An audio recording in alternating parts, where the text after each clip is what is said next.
This is a story of who we were,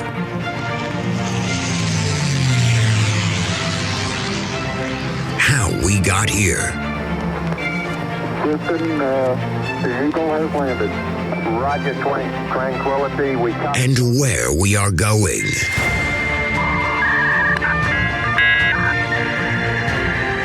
You've got mail. So join us as we take history off the page. Hello, everyone, and welcome to the first episode of 3 Books, 3 Movies, a short monthly series of recommendations related to some of the topics that we discuss on my podcast, History Off the Page. Now, I know I usually mention at the end of every episode that if you want to find out more about the topic that we've just discussed, if you want to learn more about our sources, you can visit my website, www.historyoffthepage.com. However, I figured a more efficient way of getting some of this information to you, of talking about some of the books and movies that I think particularly illustrate or have revealed or helped me uncover parts of the past, I figured a more efficient way to talk to you about these things would be through podcasting, to just talk to you and explain to you a little bit what I found useful about these particular books or movies or why they might interest you. It also gives me an opportunity to talk about history in terms of especially literature and film beyond the podcast, beyond the particular topics that we just happen to be talking about that day. As those of you that have listened to the podcast regularly know, I love making cultural references. I love talking about movies and film and series. And so I'll be able to talk to you about why I like these things and go into a little bit more detail about them in this kind of series. Again, 3 books, 3 movies. And I'll go ahead and post links to all of the books that we talk about today on my website. Once again, that's www.historyoffthepage.com. Finally, I think one of the drawbacks of the podcasting format is that I'm moving through history relatively quickly. How can you talk about an event like the Enlightenment for just 1 to 1.5 hours? How can you go through all the details of the Russian Revolution in just 4 hours?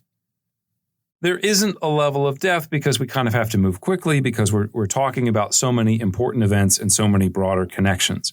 So for those of you that want to go a little bit further, that want to dig a little bit deeper, this is another reason that I'm creating this series. Those of you that you like the podcast, you're more of a visual learner, you want to imagine what it's like to be in something like the Russian Revolution. What is it like to be in something like Bismarck's Germany? Right? I'm going to be trying to make some recommendations to help you, not just in terms of books, but again, also in terms of movies, to help you understand and to help you broaden your experience and your discovery of the past. So, I hope you'll like this series. I hope you find it useful. If you guys have suggestions for particular topics that you'd like to know more about, please let me know, and I'll try to address them. You can leave your comments on Spotify under the episode pages, or email me directly at jdhansen@historyoffthepage.com. That's jdhansen@historyoffthepage.com, and then I'll be able to respond to that. Okay, for this first episode of the recommendation show, I'd like to start with the topic of Russia and Ukraine and the current crisis or war that is happening there. To date, I'm recording this in early October 2023. Our episode, kind of going into the background, the history underlying the conflict on Ukraine, this is to date our most listened to episode, so it makes sense to start with this as our kind of entry point into further reading recommendations for those of you that are interested in the topic. I probably don't need to spend a lot of time talking to you about why this subject is so important. If we were making just a short list, we could obviously talk about how this is the largest war in Europe since the war in the 1990s, in the breakup of Yugoslavia. Sometimes you'll hear media types talk about this as the largest war since World War II. Unfortunately, reporters have a tendency to leave out the story of what happened in Yugoslavia in the 1990s. It's a phenomenally important event for the formation of kind of post-war Europe. If you listen to our podcast on the war in Ukraine, there are actually some important elements of the current story that relate to that episode and how especially NATO handled the issue of Serbia and Kosovo, bombings that happened, and the Russian response to it. So it's obviously a very important event. This is also kind of a unique event, a relatively unique event in modern history, because you have a war that is being fought between two sides that are sort of technologically and logistically relative equals. Obviously, Russia is a much larger country. They have a much larger military. But in terms of actual fighting capacities, technologically, they're about the same. They're on the same level. And it's just been a really long time since we've seen a war where the two sides are relatively evenly matched. Usually wars in the 21st century, the big ones, they tend to be one side has a large technological advantage, and then you either get asymmetrical warfare or the wars themselves tend to end fairly quickly. Some commentators, including some of those that we'll talk about today in the episode, have framed the war in Ukraine today as a question of autocracy versus freedom or democracy. You have the Russian state led by Vladimir Putin. Putin obviously has a kind of autocratic tendency, is a dictator in essence. Ukraine, even though there are some issues in terms of its elections, it's had some issues with corruptions, Ukraine wants to be a part of Europe, wants to be part of the kind of liberal democratic order.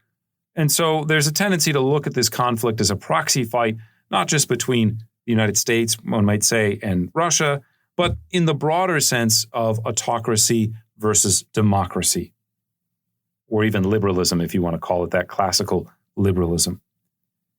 Another element that we could talk about, again, we're not going to go into a whole lot of detail, is this idea of Europe. What does it mean to be European? What is the idea of Europe? Ever since the 1950s, the Europeans have been kind of kicking around this idea, have been trying to build a European community. But what does that actually mean on the ground?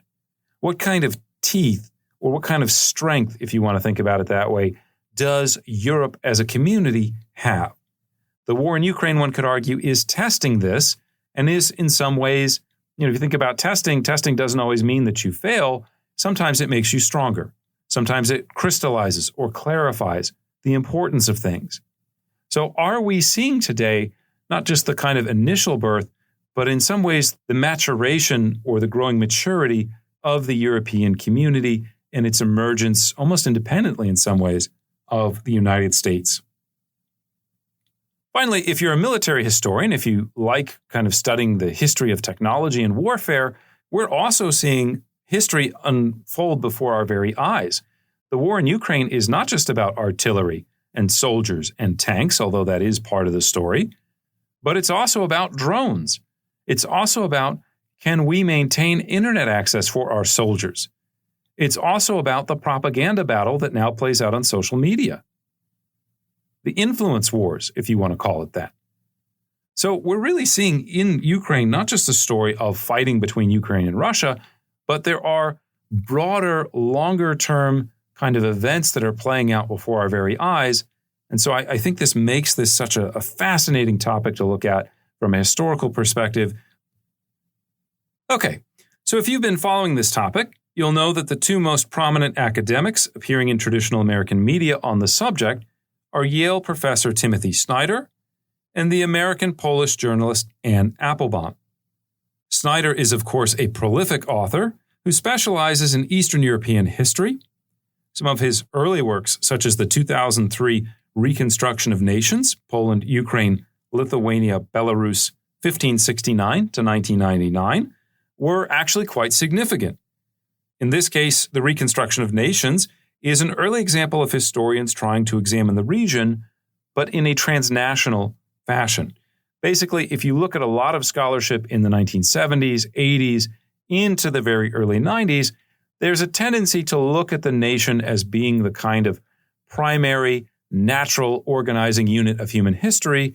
And so the idea is if you want to study history, you study it at the national level.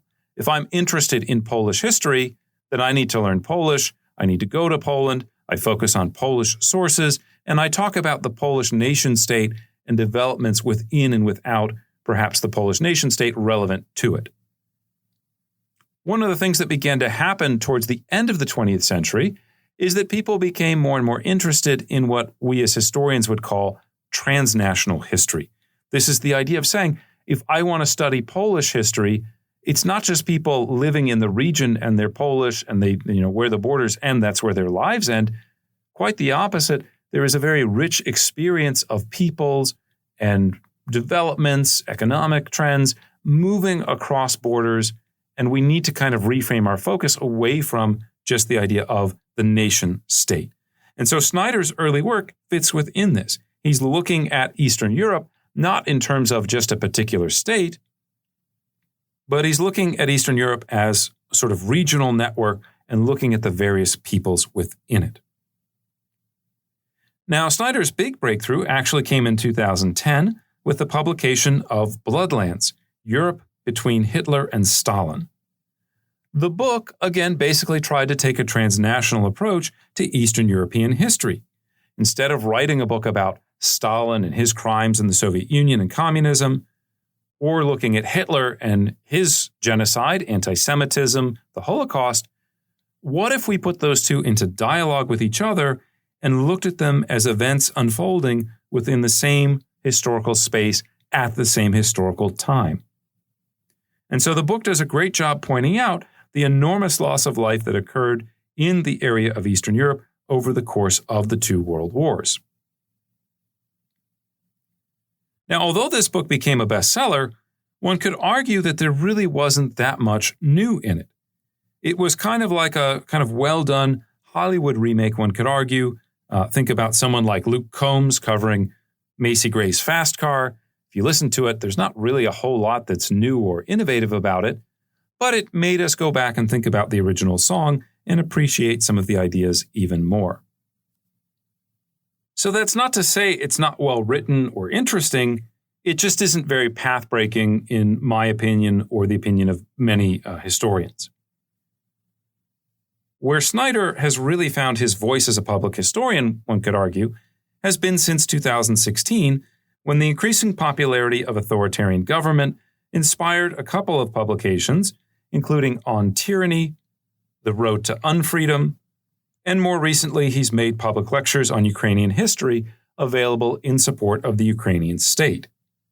So if you're not familiar with Snyder, I do recommend his work, and I have to say I really love how he understands the need for academics and professionals who study history to reach out to a broader public. Too often we as academics simply sit in our ivory towers and we talk to each other, and we leave public history teaching to journalists and media types who want to just basically sensationalize, who want to kind of be historical lawyers, right? They're assembling some case about something in the present, and they basically just use history to make those arguments, not really spending a lot of time to reflect on, are they using anachronisms? Are they projecting backwards? The whole idea is to create some sort of opinion in the present. It's not really about what actually happened. There's a whole bunch of people that we could mention about this.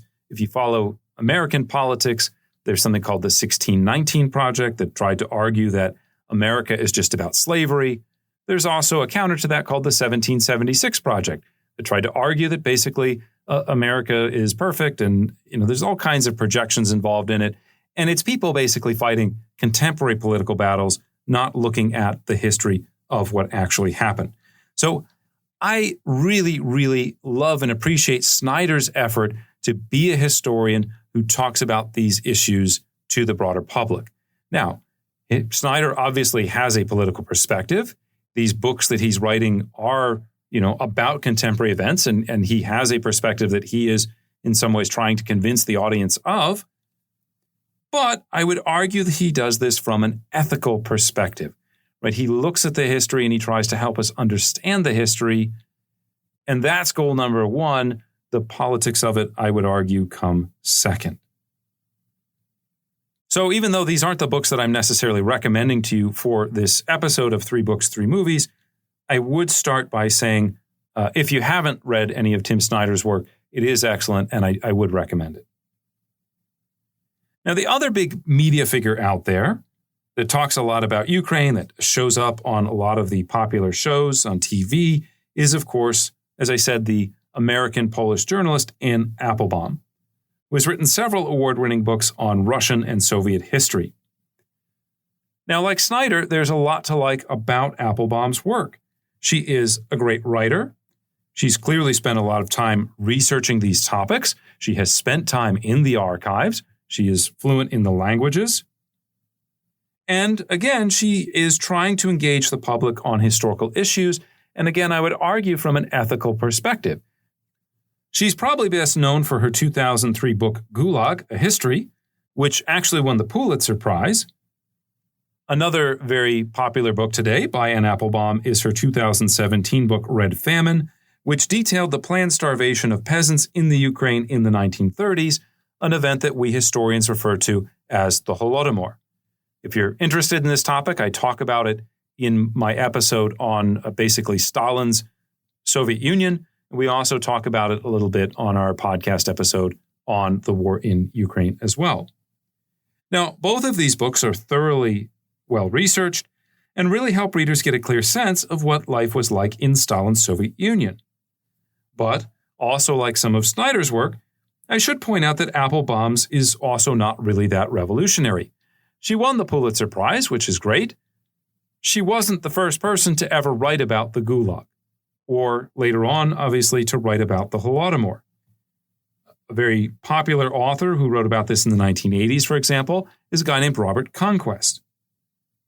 Now, again, none of this is to take away from the utility of Applebaum's work, which, again, is quite readable, and which she had access to the Soviet archives, which is something that a lot of early scholars did not have.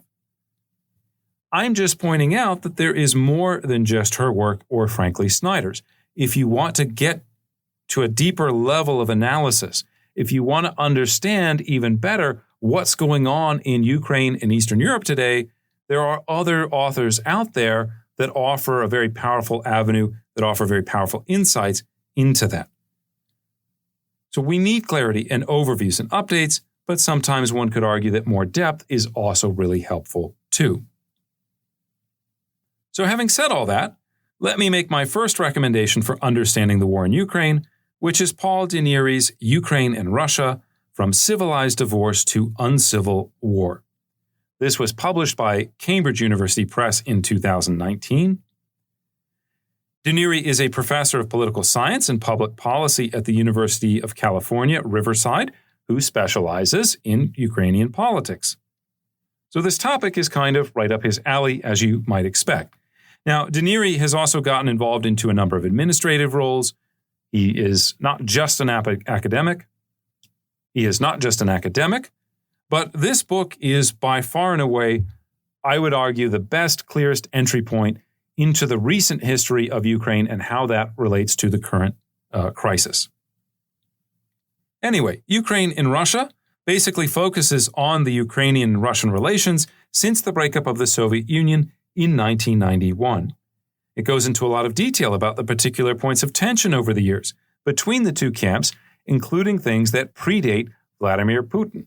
Right? So this struggle going on is not just some invention by Vladimir Putin. There is a history that leads us to this point.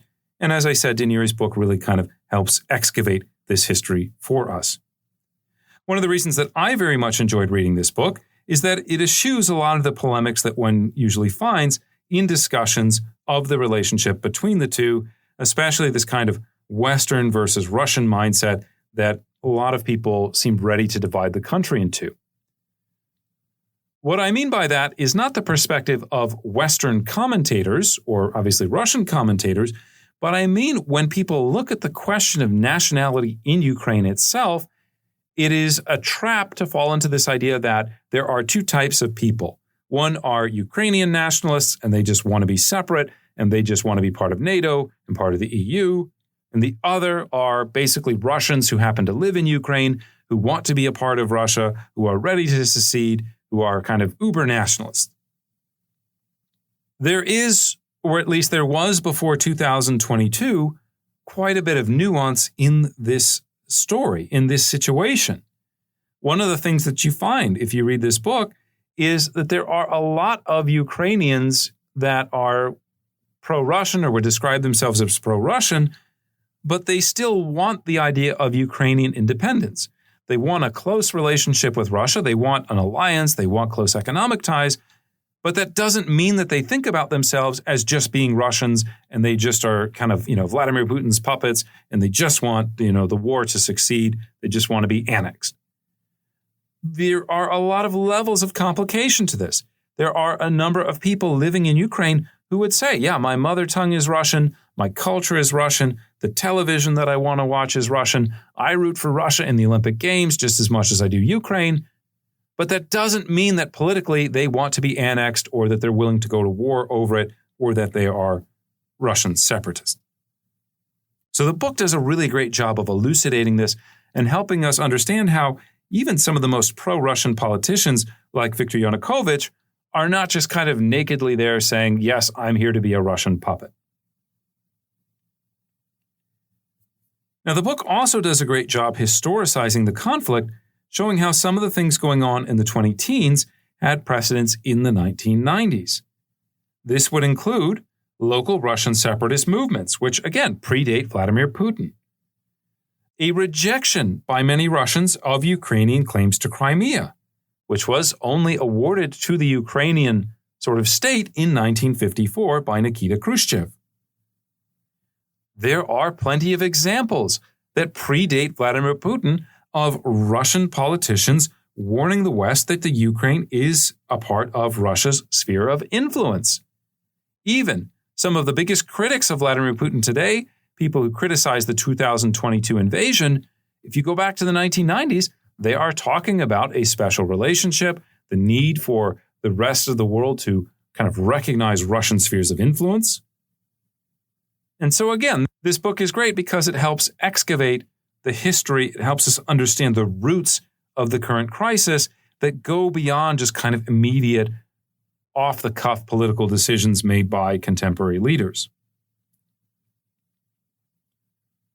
Finally, the book also discusses a number of important historical turning points that often get left out of the journalist narrative. We're talking here about the complexities of NATO and EU expansion.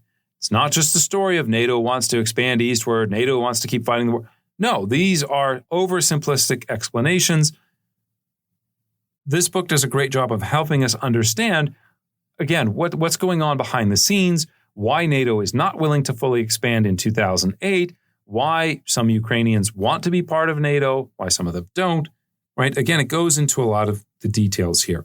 Again, as I mentioned at the beginning of the podcast, one of the really important points that it makes is highlighting the role of the 1990s wars in Yugoslavia and the way that that war helped reorient Russian policy in the wake of the Cold War, right? In the early 1990s, there's this hope, there's this moment.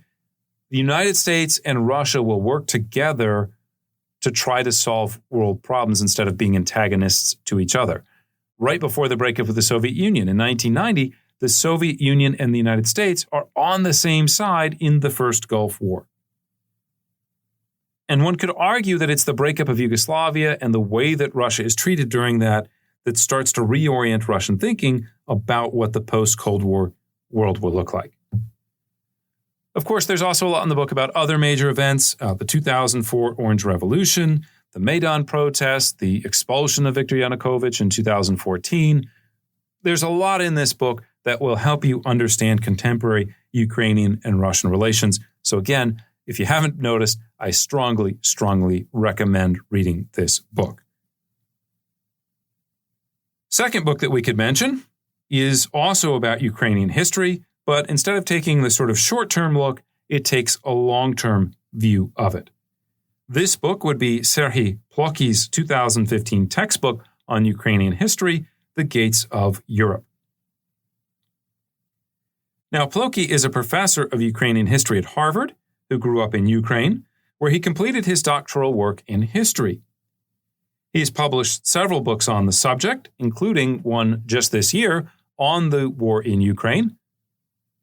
I haven't had a chance to read it yet, so that's why it's not on this list. But Gates of Europe gives you a kind of much broader view of a variety of topics related to Ukrainian history, including important works on Ukrainian relations with the papacy in the origins of Ukrainian nationalism. So again, if Uncivil Divorce is a deep dive into the immediate causes of the war in Ukraine, Gates of Europe is the opposite, a broad, long history of the Ukrainian people going back basically to prehistorical times. Among other things, the book gives us this long view of history and answers questions such as, what has caused the Ukrainian crisis? What role does history play in those events? What differentiates Ukrainians from Russians? And who has the historical right to Crimea? Now, the book actually starts with the ancient Greek historian Herodotus, but it then moves quickly through the Slavic and Viking invasions to unpack some of the mythological origins of both the Ukrainian and Russian states. Basically, the short version of this is that they both go back to the Kievan Rus. They both claim this kind of state that develops in the late 9th century. It's developed by a combination of Viking warriors who are sailing up the Dnieper River, and they will intermix with a group of local Slavic tribesmen that are basically living in that area. So they build this really powerful state that lasts for about 4 centuries, and both the Ukrainians and to some extent the Russians today would say this is kind of the origins of our nation. Plokhy's book then spends quite a bit of time in the early modern period, where it charts a kind of sorting of peoples that occurred among Eastern Europeans. We're talking here about Poles, Cossacks, Tartars, and more. Obviously, Ukrainians and Russians beginning to emerge to some extent. We'll talk about this more in a second. This is important because it is a key part of the ideological underwritings of Russian claims to Ukraine. If you listen to Russians talking about the current war, a number of them will say, look, there is no such thing as a Ukrainian.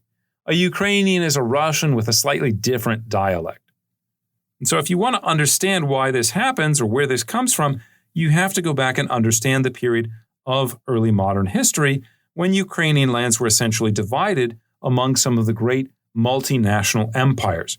We're talking here about the Russians and the Polish initially, and then later on we're going to talk about the Ottoman Empire and the Austrian Empire. Basically, as these events occurred, the peoples living in the region had to develop new loyalties and sometimes develop new identities in response to political change. It is an incredibly complex history, but Plokhy does a great job of making it understandable for the general public, and it's one of the reasons that I really like this book. The third section of the book explores the emergence of Ukrainian nationalism at the end of the 19th century, which is a complicated subject because there are really multiple versions of Ukrainian nationalism. This isn't like Germany or France or Italy, where you basically have one group of nationalists. There's a very clear sense of what it means to be a German nationalist in the 19th century, or at least relatively speaking, a fairly clear sense of what that means. In the Ukrainian context, however, what we would call today the Ukrainian lands and the Ukrainian people are basically split between the Russian Empire and the Austrian Empire. And so Ukrainian nationalism within the Russian context tends to grow up emphasizing connections to Russia, which is the dominant culture in the Russian Empire. They tend to say, look, we are Slavic brothers. We are close cousins. We should be always on the same side. In the Austrian half of the empire, the politics of nationality are a lot different. Instead of having one dominant group, you have over a dozen nationalities in the Austrian Empire. Later it gets called the Austro-Hungarian Empire. And so there is a quest for recognition. There's a quest to want to say, we're Czechs, we're Hungarians, we're Croats, we are Slovenes, we want to be recognized, we're Italians or Germans or whoever, we want to be recognized for our nationality. And so in the Austrian half of Ukraine, Ukrainian nationalism grows up sort of emphasizing separateness, distinctness, uniqueness. Now, further complicating all these issues, of course, are a pair of world wars and communism.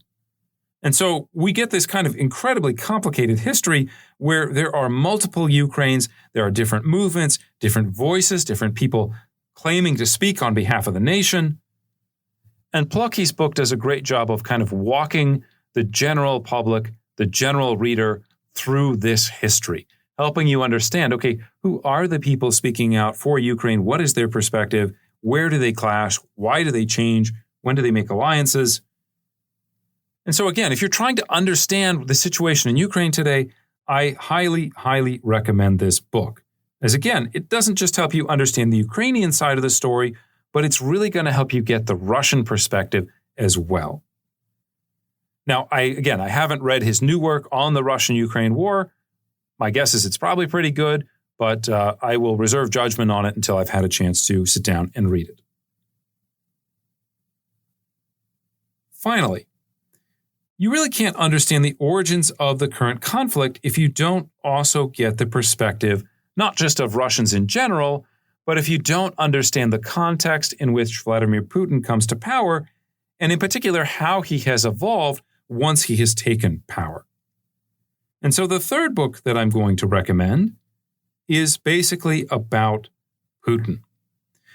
Putin, as I've said on the podcast several times, tends to be widely misunderstood in the American press.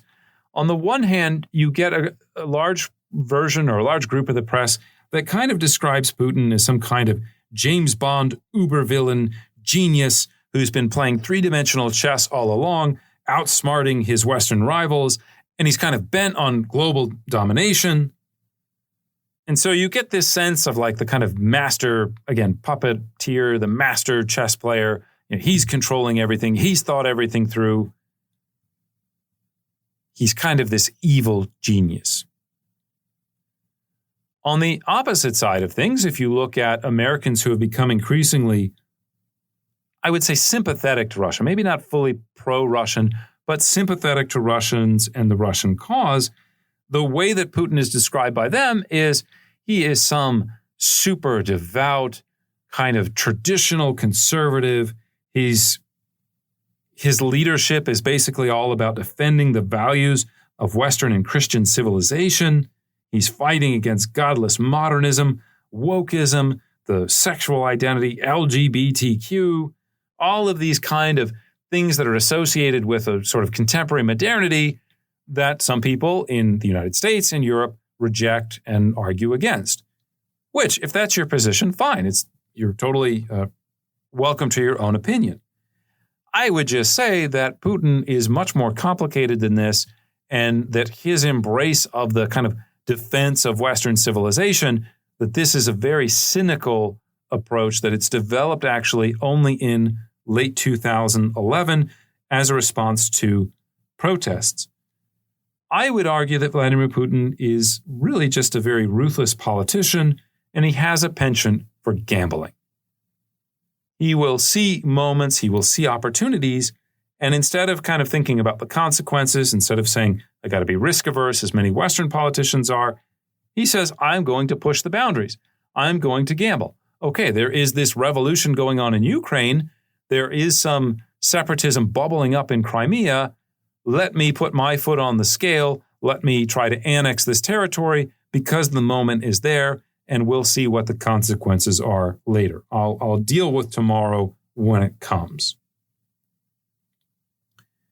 Now, Putin, as you might expect, has an absolutely fascinating story, and I can't wait to tell you about it in detail in a special podcast episode, but we have to get there first. We haven't made our way through fascism and World War II, so that will come eventually, but probably not anytime soon. So in the meantime, there are a couple works that I would recommend that will help you understand how Putin rose through the post-Soviet bureaucratic ranks. One aspect of the story that's absolutely fascinating is people do not see Putin coming. People, kind of much like Joseph Stalin, tend to think he's kind of more of a bureaucrat. They dismiss him. And so one of the reasons that he's elevated to basically become Boris Yeltsin's successor in late 1999 is because the various oligarchs in Russia, and especially Yeltsin themselves, they think that he is more of a yes man. He will protect their interests. They don't have to worry about too much. We'll put him in charge, and he'll make sure that everything is decided in our favor. What ends up happening, of course, is that in the early 2000s, Putin rides his own version of the war on terror to massive popularity, and eventually he uses that as an excuse to centralize Russian bureaucracy and Russian power. As I said, at this point, there really isn't a lot of the anti-Western, anti-gay rhetoric that you find coming out of Russian sources today. Instead, before 2011, Putin is trying to create better relationships with the West. He's involved in this war on terror, the idea that Russians are working with the rest of the global community to try to fight Islamic extremism. This is the kind of main ideological underpinning of Putin's regime. However, in December of 2011, he basically gets caught fudging some electoral results. And so at this time, he shifts to the language of, again, anti-Western, anti-gay rhetoric as a way to delegitimize the large protest crowds that are upset about the election. Instead of saying, well, this is a legitimate debate, these are legitimate Russians, we should listen to what they have to say, he basically makes the argument that they are foreign agents. They're stirred up by this movement that wants to destroy and erode Russian morality, Russian traditions. So, of course, this then justifies further centralization, the further use of violence. If we are in a state of siege, if our culture is literally coming apart at the seams because of all this foreign influence, all this subterfuge, then the niceties of law matter less. The exactitudes, the idea of rights, those get thrown out the window, not just in the Russian context, but historically, when you have revolutions, things like the French Revolution, things like the Russian Revolution.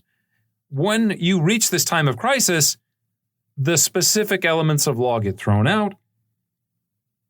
And so this is kind of how Putin not only comes to power, but how he's evolved and how he's maintained power, I would argue, since the early 2000s.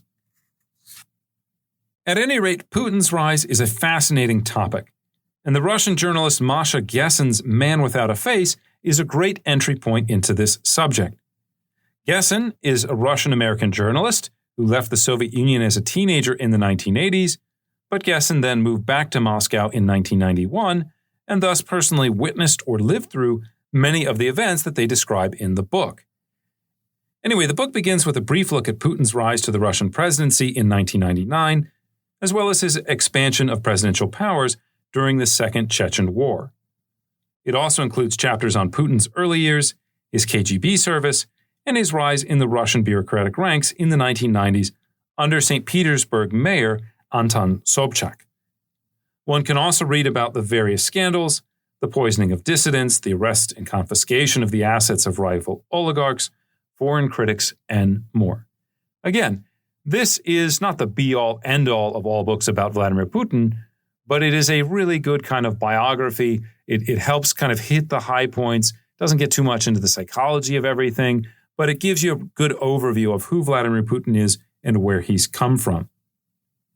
Now, if you're looking for something more penetrating, I'd also recommend Gessen's 2018 book, The Future is History: How Totalitarianism Reclaimed Russia.